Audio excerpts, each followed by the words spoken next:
هر یو څومره لویه ګناه چې انسان کړي الله تبارک وتعالی ورته څه کوي؟ معاف کوي. یو ورځ حضرت عمر رضی الله تعالی عنہ مسجد نبوي ته داخل شو. نو چې څنګه مسجد نبوي ته راغی نبی علیه الصلاة والسلام چې ورته وکتل نو د عمر رضی الله تعالی عنہ په مخ باندې د جړه اثر و.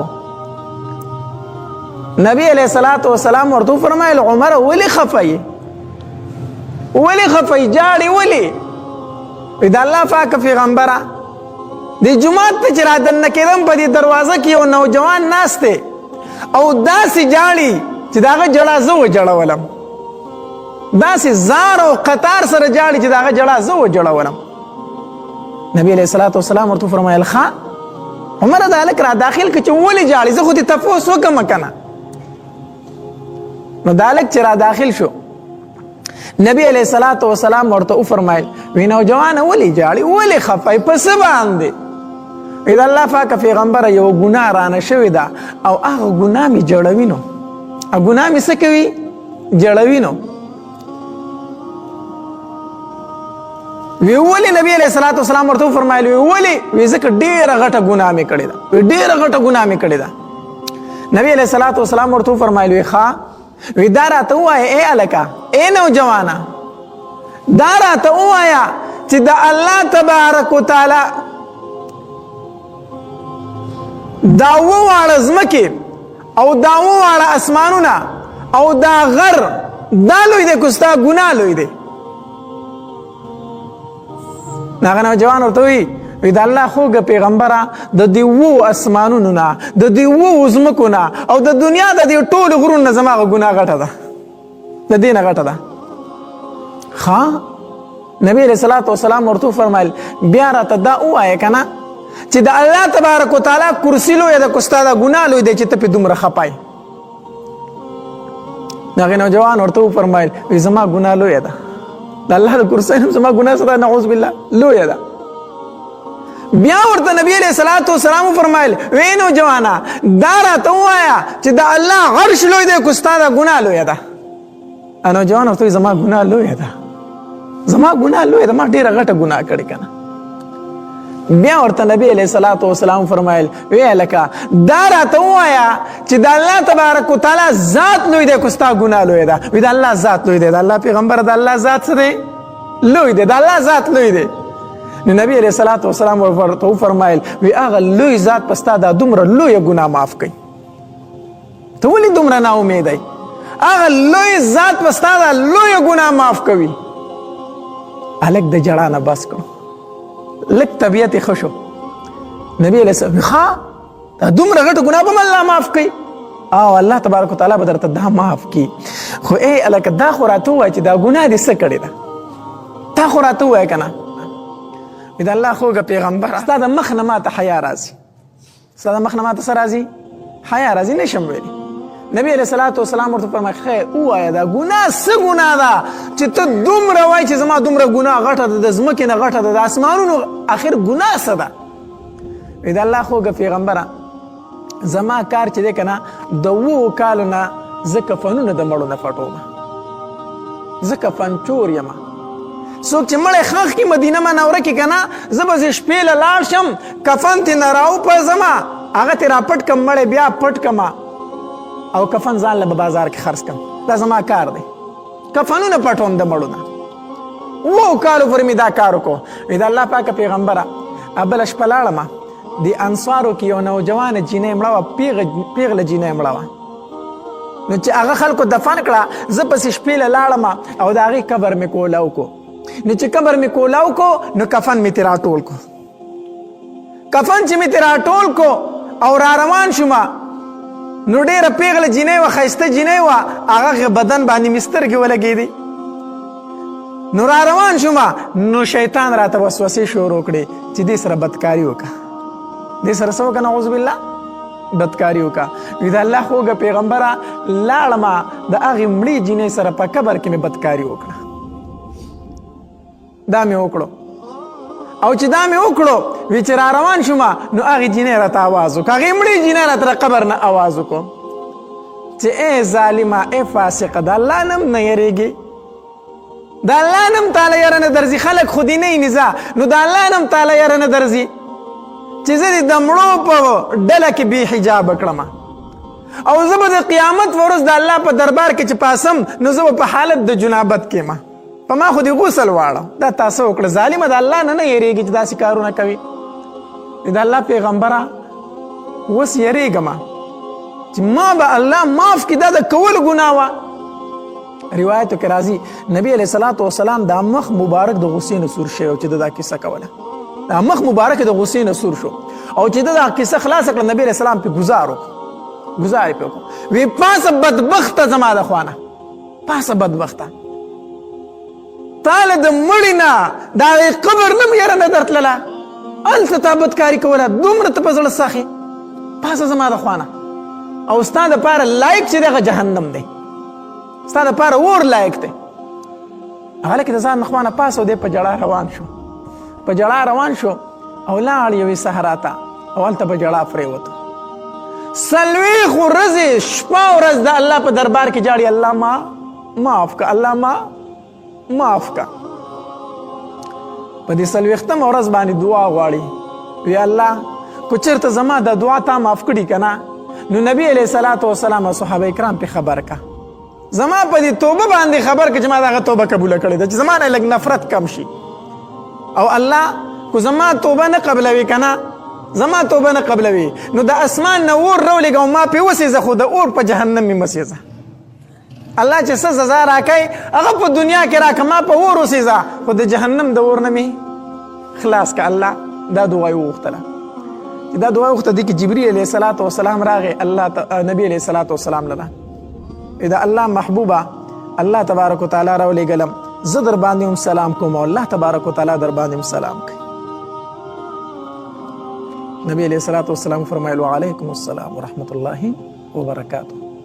دا راته وایي جبریل رالی څنګه جبریل څنګه رالی دا الله محبوبه الله تبارک وتعالی یو څو تپوسونه ستا نه کړي او جواب یې درنه غواړي. نبی علیه الصلاة والسلام په یاره کې شو الله زما نه تپوس کړي جواب یې رانه غواړي. وی الله تبارک وتعالی فرمایي چې زما محبوب ته ووایه چې خالق ته یې کو خالق زه یم د دې مخلوق پیدا کوونکی ته یې کو زه یم. نبی علیه الصلاة والسلام ورته وی نه زما رب خالق ته زما رب خالق ته زه نه یم. خو زما محبوب ته ووایه چې رازق ته یې کو رازق زه یم. جبریل رازق زما الله دی زه نه یم. خو زما محبوب ته ووایه چې توبه قبلونکی ته یې کو زه یم. نبی علیه الصلاة والسلام فرمیل نه توبه قبلونکی زما رب دی توبه قبلونکی زما رب دی. وی بیا چې کوم الګ تا رټلی او که نه د هغه توبه ما قبوله کړې ده. الله تبارک وتعالی فرمایي چې کوم نوجوان تا په هغې ګناه رټلی و د هغه توبه ما قبوله کړې ده ما قبوله کړې ده. الله نبی علیه الصلاة والسلام ویل صحابه یې راټول کوي ما له غالک پیدا کوي ما له غالکو پیدا کوي ما له یې راولی. هغه نوجوان چې د نبی علیه الصلاة والسلام دربار ته حاضر شو نبی علیه الصلاة والسلام ورته فرمایل وی نوجوان الله ستا توبه قبوله کړه الله تبارک وتعالی ستا توبه قبوله کړه. الله تبارک وتعالی دومره لوی لوی ګناهونه هم معاف کوي خو چې کله انسان د زړه د اخلاص څه وباسي الله تبارک وتعالی نبی علیه الصلاة والسلام ته فرمایي قل یا عبادی الذین اسرفوا علی انفسهم لا تقنطوا من رحمة الله إن الله يغفر الذنوب جميعا. وزما محبوبا قل اوائے اے زما محبوبا یا عبادی الذین وزما خی بندگانو اسرفوا على انفسهم چې په خپلو ځانو باندې څه کړی دی اے زما بندگانو ته ووایه. کومو بندگانو ته الله ستا نیکان بندگانو ته نه نه اسرفوا على انفسهم چې زمانه باغی ګرځي زمانه خفه ګرځي زمانه مرور ګرځي هغه بندگانو ته وایا لا تقنطوا من رحمت الله د الله د رحمت نه منه امید کیږي الله د رحمت نه منه امید کیږي ولی زمانه نه امید ہے د الله د رحمت نه امیدي دا ډیره لوی ګناه. بعض اوقات کې انسان وی کنه مړه ما الله نه معاف کوي ما دومره ګناهونه کړي هغه نه معاف کېدو نه دي نو کو دا خبره دې وکړه ګوره خپل ایمان به وبایلې خپل ایمان به څه کې وبایلې ښه تا دومره لوی ګناهونه کړي دي ولې د الله ذات ته نشي معاف کولی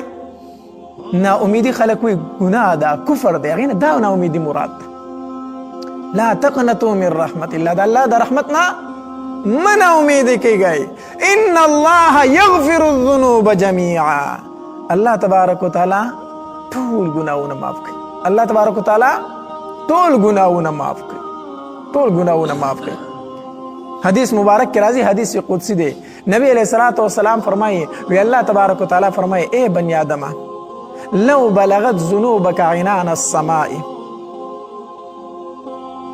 اے زما بندا تو دومره ګناهونه وکړي چې ستا ګناهونه د اسمان کنارو ته راورسي ثم استغفرتني غفرت لك بیا ته زما نه بخښنه غواړې نو زه به تا ته څه وکړم اے زما بندا ته دومره ګناه وکړي دومره ګناه وکړي چې ستا ګناه د اسمان کنارو ته راورسي او یو ځل دې لاس اوچت کړو او په ژړا شي الله ما معاف کا الله ما معاف کا الله تبارک وتعالی فرمایي وی غفرت لك دا ګناهونه مې تا ته وبخله او په دې زما پروا نشته په دې زما پروا نشته الله دومره مهربان الله دومره رحمان او رحیم ذات دی نو چرته به دا نه وای ښه چرته به دا نه وای چې زما ګناهونه زیات دي ما الله نه بخي ما الله ایمان نوم دی د دوو خبرو ایمان د څو خبرو نوم دی د دوو خبرو یره او تمه چې کله دا دوه خبرې په کم انسان کې وي نو دا کامل مؤمن دی یره او تمه او چې په دې کې یوه هم نه وه نو دی د خپل ایمان فکر وکړي یره او تمه دا دوه خبرې ایمان دی یره به کوي د الله تبارک وتعالی د عذابونو نه یره به کوي د الله تبارک وتعالی د عذابونو نه الله چرته ما ته عذاب رانه کړي الله تبارک وتعالی ډېر لوی ذات دی زما د امت ګډ عبادت په هغه قبول کړي دا یره به ساتي ګورې د الله د عذابونو نه به څه کېږي یریږي او تم به هم ساتي چې نه زما رب ډېر مهربانه ذات دی زما رب ډېر رحمان رحیم ذات دی ډېر کریم ذات دی ما به الله معاف کوي نا امیدي به نه کوي نه به بلکل بې یرې کېږي چې هیڅ نشته دی او نه به بلکل نا امیده کېږي دې ته څه ویلی شي ایمان ویلی شي ایمان مجموعه د دې دوو خبرو نو غرض مې دا کوم چې الله تبارک وتعالی په دربار کې نا امیدي نه ده پکار هر څومره ګناهونه چې د انسان نه شوي دي هر څومره ګناهونه دي شوي دی دې راشه او د الله په دربار کې د لاس اوچت کړي الله ما معاف کا الله ما معاف کا حدیث مبارک کې راځي توبه ایستونکی د ګناه نه داسې دی ګویا چې د اړو ګناه کړې نه ده ګویا چې اړو ګناه یې کړې نه ده داسې نه الله تبارک وتعالی فرمایي د ګناه مې ورته معاف کو خیر دی سات په سات په ورته یادو نه الله فرمایي دا ګناه دې د سره کړې نه ده مړه ما داسې معاف کړې څه ټایم یو انسان د بوډاتوبه پورې لا ځنکدن یې نه دی شروع شوی د ځنکدن غرغره راله ده شروع شوی روح لا مرۍ ته نه دی را رسېدلی دی څه وایي دی څه وایي دی وی الله په خپلو کړو باندې ستومانه الله ما ته زما ګناهونه معاف کا چې لا ځنکدن شروع شوی نه دی د مخکې نه دا وی الله په خپلو کړو باندې ستومانه یم الله ما معاف کا الله فرمایي بنده معاف مې کړي بنده معاف مې کړي دا 80 کاله دا 80 کاله دا 100 کاله چې په ګناهونو کې تیر کړي دا درته نه یادوم چې اوس راځي ما ته توبه وباسي دا درته نه یادوم نه فیغور درته نه در کوم ما داسې معاف کړی ګویا چې تا دا ګناه د سره کړې ده هر ټایم د ګناه نه توبه ایستل پکار دي ځکه چې د مرګ هیڅ پته نه لګي مونږ وایي سبا به توبه وباسم سبا به توبه وباسم په دې کې درس شي مرګ راشي توبې ته هم سم نشي توبې ته انسان سم نشي نو هر ټایم د الله په دربار کې توبه ایستل پکار دي هر ټایم الله په دربار کې توبه ایستل پکار دي او استغفار ډیر وایا استغفار وایا روزانه کم از کم 100 فیری دا وایا استغفر الله استغفر اوږد استغفار نشي ویلی استغفر الله ربي من كل ذنب واتوب الیه دا نشي ویلی کنه نو صرف دوره خو ویلی شي کنه استغفر الله استغفر الله استغفر الله دا د الله نه بخنه غوښتل دي کنه خو دې کې یو خبره شرط دی هغه دا شرط دی چې کوم ګناه دې کړی هغه به فوراً پرېږدي